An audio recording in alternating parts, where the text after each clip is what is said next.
oh man, gives me so much love, appreciation. I don't know. Sometimes literally it brings me to tears. Oh, it's okay. I'm gonna stop. How you going, guys? In this video, we have another subscriber's comment, or several comments to be more precise. I'm gonna put the screenshot here with all the comments, and I've got them on my old trusty iPhone 8. I'll keep showing you this screenshot as we progress in the video to try to tackle all these questions to the best of my ability. So the first one, in Advaita Vedanta, we talk about the subtle body thing. Is that what people usually mean by the soul? Yes. The subtle body is basically the soul in Advaita Vedanta. And what is the purpose of this subtle body? It is basically the conduit between pure consciousness and the body. The body is made of unconscious, objective matter. They say in Advaita Vedanta, pure consciousness is the nature of reality. Pure consciousness pervades. Now look, I'm going to use so much dualistic language. I don't want you really high thinking non-dualists for your heads to start spinning around. I know. I'm going to say things like pervading. I'm going to talk about dualistic concepts. Please, I need to use language. Help me out, please.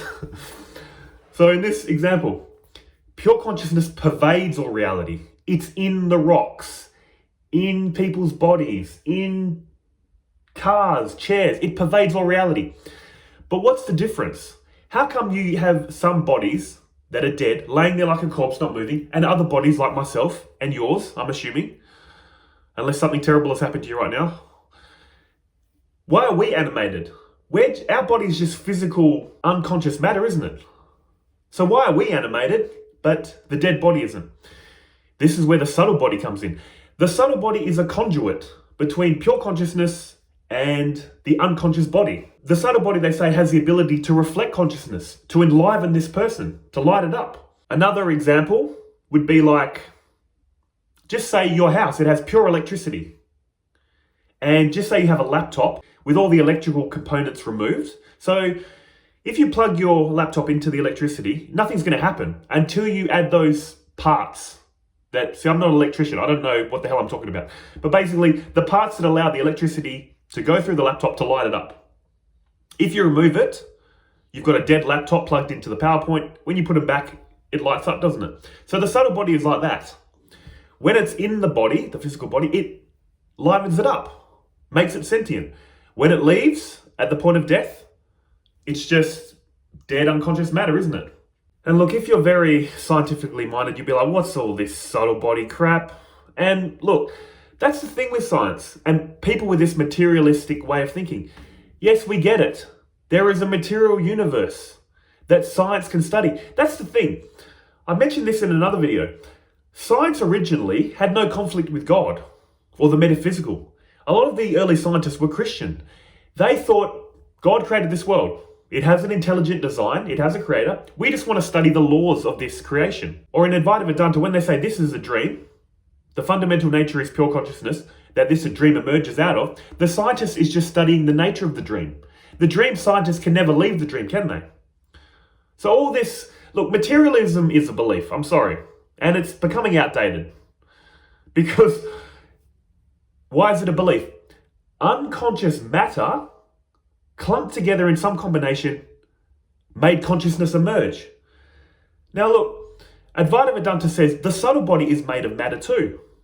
Really fine matter, and when that's put into a certain combination, it has the ability to reflect consciousness. Consciousness is first, the subtle body is matter, which put together in some combination has the ability to reflect consciousness.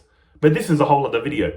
But what they're saying basically in Advaita Vedanta is unconscious matter cannot generate consciousness. Consciousness was there in the beginning, but the subtle body can reflect it under the right conditions, which livens up this body. And another thing about this subtle body, if you're a materialist, when you speak to a loved one, or anyone for that matter, do you feel like you're speaking to a hunk of flesh, blood and bone? That's all the body is, isn't it? The objective body? Or do you feel like you're just a hunk of flesh, blood and bone? I don't. What can the doctor study? The physical body. What can science study? The physical body. We can all see the physical body, can't we? But you can't deny you're having a subjective experience of thoughts and feelings. You've got thoughts, feelings, a life story, memories. This body is aging. It's decaying slowly. But does your subtle body feel like it's aging? Mine doesn't. It feels like it's changing in the sense of it's getting new memories, new ideas. That's this thing. Everyone gets so scientific these days. They go, if I can't see it, it's a belief. Well, you've got a lot of beliefs too, if you're just into the materialist paradigm. But I'm not going to rant about that. But in any case, you feel like there's something inside this physical body, like enlivening it, don't you? And when you speak to a loved one, you feel like you're speaking to something inside the body. So what happens at death? They say at the point of death, the subtle body can no longer function through this physical body and leaves. Now you might say that's a belief. Well, how do you know that's not true? We're all going to find out at the point of death. But you know what this is like? It's like you're on a FaceTime call. Just say I've got a friend or a family member on FaceTime. Now just say I drop my phone. The phone breaks. I'm going to freak out because the phone's damaged, first and foremost, to be honest. But at no point I'm going to think, oh my God, they've died. I don't see their image on the screen anymore. They've died. You know what I'm saying? Just because the instrument for me to communicate with them is damaged doesn't mean they're gone. They're still alive. That's what they're saying about the subtle body. Just because the body that they use to interact with us is gone doesn't mean they're gone. They just can't interact with us through that body. Just like you couldn't interact with me through this phone anymore if I dropped it. It doesn't mean you're dead. But in any case, that's a whole big topic, isn't it? The subtle body. But basically what I'm going to say is it's just a conduit to reflect pure consciousness, to enliven this body. Oh, that's a big topic, subtle body. But anyway, the next question. And then there is this whole God is the void thing, which sometimes gets called pure light. What's all that about? Is God nothing? Is God light? Or is it both? What is nothing, by the way? All this God is the void, pure light. Look, I'm sorry, that could come from Buddhism. They don't talk about the void in Advaita Vedanta, pure light.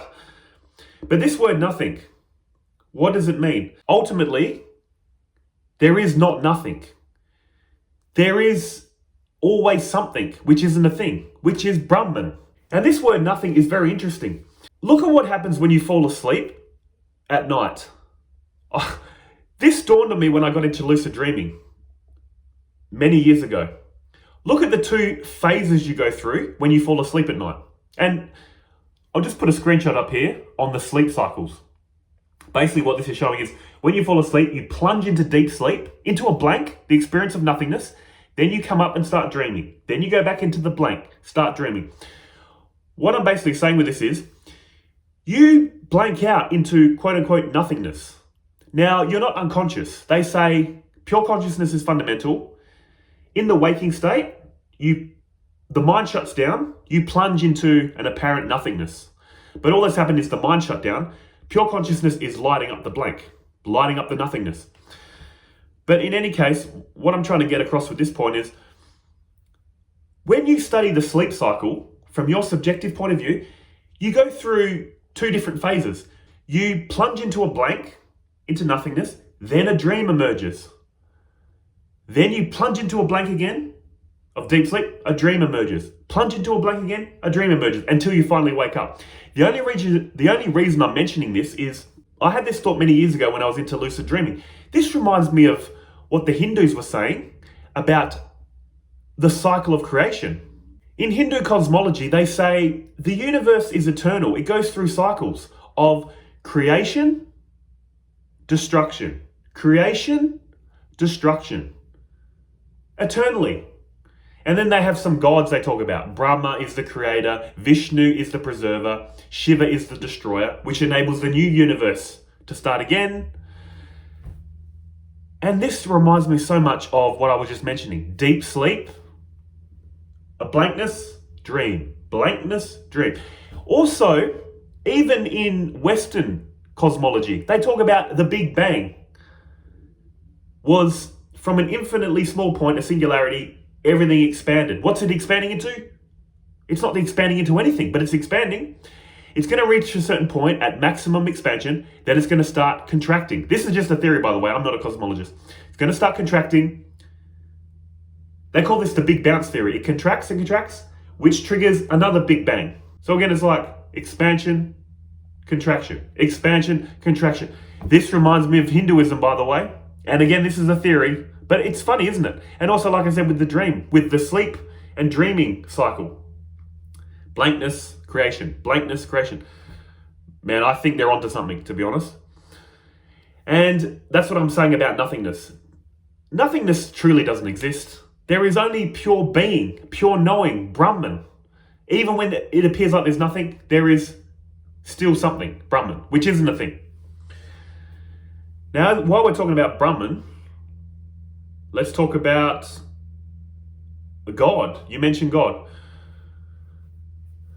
They talk about God as pure being, pure knowing, pure intelligence. Now, pure in the sense of, not that it's good, it's just the intrinsic nature of reality is that. It's like the sun. The sun doesn't have heat and light. There isn't the sun with heat and light. The sun is heat and light.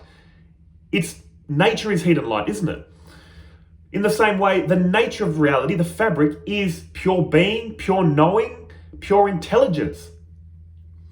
And they talk about this reality as Nirguna Brahman and Saguna Brahman. What's Nirguna Brahman? Brahman without attributes, without qualities, non-objective qualities, beyond all comprehension.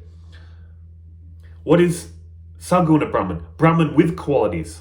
Brahman in association with Maya, which is a power within Brahman, of creation. You might say that sounds far-fetched. Well, aren't you doing that in a dream? Your one undivided conscious mind appears to create a reality. What material does it use? The mind. What intelligence does it use? The mind. See how we in the West just dismiss dreams, don't we? It's just a dream. But the dreaming mind is such a big clue to what's happening on a bigger scale. It's amazing. Your one undivided mind is the intelligence of the dream, creates the dream, makes it appear separate. They're saying this is what basically Brahman is. Devoid of all qualities outside of time and space.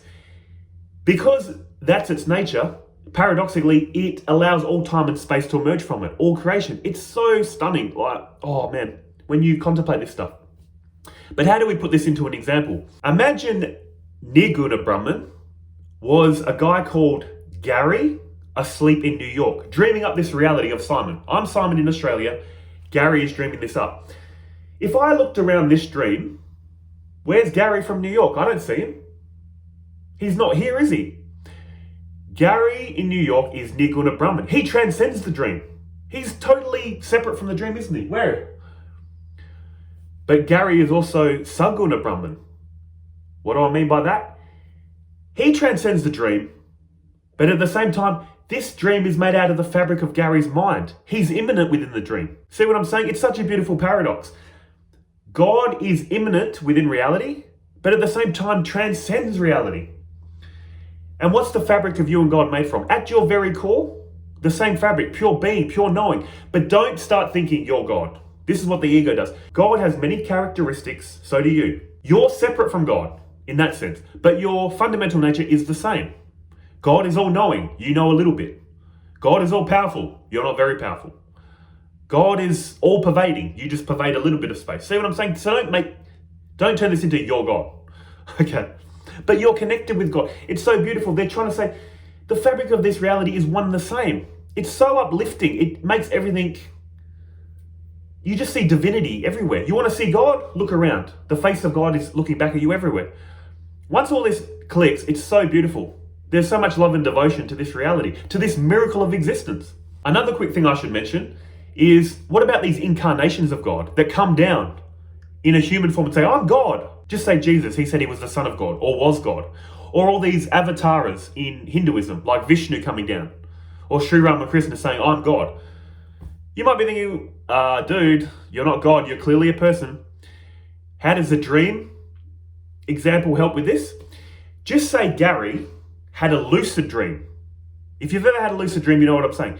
It's a dream where you're in the dream and you go, oh, I'm dreaming this up. I'm asleep in bed dreaming up this reality. I'm the creator of this dream. That's what an avatar would be like. I remember when I used to lucid dream, I used to be in a dream where I know I'm dreaming and tell other dream characters, I said, you're a dream character in my mind. One of them said to me, no, you're a dream character in my mind. We were arguing back and forth until I realized this is ridiculous. I'm arguing with another version of myself. Other dream characters, I said, you're a dream character in my mind. And they just laughed at me. Another thing about lucid dreaming, you can get into these practices where you can alter the dream, change things, perform quote unquote miracles. I'm only mentioning this because all these avatars, Just say Jesus, he could perform miracles. Or these other ones that claim they're God, they can perform miracles. Just like when you're in a lucid dream. So these examples, it really makes you think about reality. If Gary was lucid in his own dream, he can walk around, meet me and say, Simon, you're a character in my dream. Is he incorrect? No. I'm a dream character in his dream that he's lucid in. See what I'm saying? It's so stunning. Anyway, see, all these questions are great and they would make really good videos one by one, but I'm trying to get them all through. Okay, now if everything is just different forms of myself, then what does it mean to be alone? Your pure essence is not alone. It doesn't have any objective qualities. It doesn't sit there and think I'm alone. Brahman doesn't think I'm alone because Brahman has non-objective qualities. But what does it mean for this person? If this teaching makes you feel alone, if it makes you solipsistic, something's going wrong. It's the ego claiming to be the source. The ego is not the source. This person, Simon, or you're not the source. The source is powering all this up.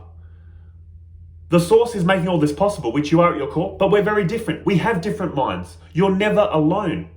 You can have relationships with people. You have parents. You may have children. You have a partner. We all appear separate, but we're coming from the one source. If you feel real as this person, these other characters feel exactly like you. They've got their own lives. They've got their own thoughts and feelings. So you're never alone. What is the implications of realizing I'm every person, every animal, every plant, every star, everything in existence? What's the implications? Again, you're going to feel like this is a lucid dream at some point. You're going to realize the fabric of me and fabric of everything is one and the same. It doesn't mean your character is going to be all powerful, all knowing, like God. It just wakes you up to the fact that I thought I was a separate person in a separate cold, dark universe, was born in, am living for 100 years at most and going to die, and that's the end. That's what I felt as an atheist. Now I feel I'm hugging reality, or it's hugging me. It feels so much closer, so much safer. I don't know how to say it. You don't feel one with all reality. You feel you are all reality. It uplifts you. Nihilistic thinking makes you feel like nothing. This makes you feel like everything. You just see divinity everywhere. Even in these evil people. Like Sri Ramakrishna said, reality, I'm paraphrasing, if reality was like water, water still has different functions. There's water that we use in a temple, holy water. There's water we use to wash our face. There's water we use to scrub dirty dishes. It's all water, but water can play different roles. In the same way, this is all divinity. But whatever quality of water you are, you want to hang around that water, don't you? So it's so beautiful. So basically, I don't want to tell you how to feel when all this clicks to you, but for me, I feel so much peace, gratitude. I feel like a child again.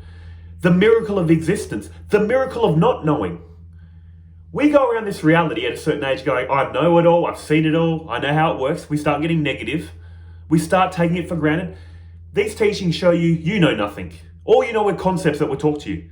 Reality is a miracle. It gives you the childlike wonder again. Oh man, it gives me so much love, appreciation, I don't know. Sometimes literally it brings me to tears. Oh, okay, I'm gonna stop. But anyway,